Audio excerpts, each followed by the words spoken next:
Le ministre de la Poste et des Nouvelles Technologies, Bruno Nabagné-Koné, a annoncé au cours de la conférence de presse à l'issue du dernier Conseil des ministres que le gouvernement ivoirien a décidé de la privatisation de Versus Bank.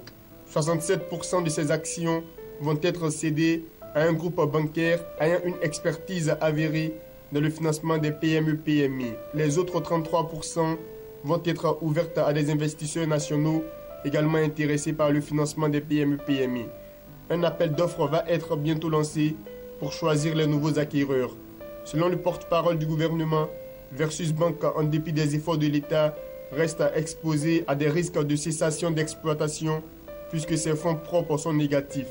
Elle avait été rachetée par l'État en 2009 en vue de sa restructuration.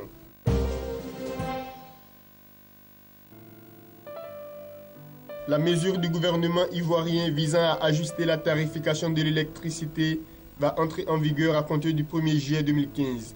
L'annonce a été faite par le porte-parole du gouvernement, Bruno Nabagné-Koné, rendant compte du Conseil des ministres tenu en présence du chef de l'État Alassane Ouattara.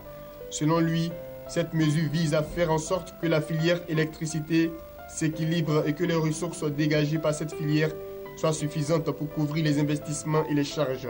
Les petits consommateurs représentent à peu près 30% du marché, vont subir une hausse estimée entre 500 et 600 francs CFA par mois.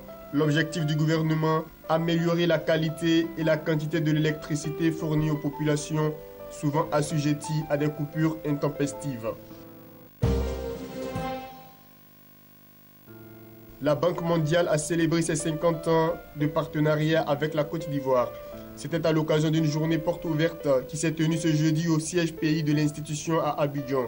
Cette célébration a été l'occasion pour les responsables de la banque et les autorités ivoiriennes de passer en revue les moments forts, les acquis, les défis et les perspectives de leur coopération.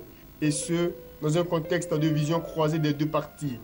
La Côte d'Ivoire ambitionne de devenir un pays émergent à l'horizon 2020 et la Banque mondiale déterminée à mettre fin à l'extrême pauvreté en 2030 et booster une croissance partagée.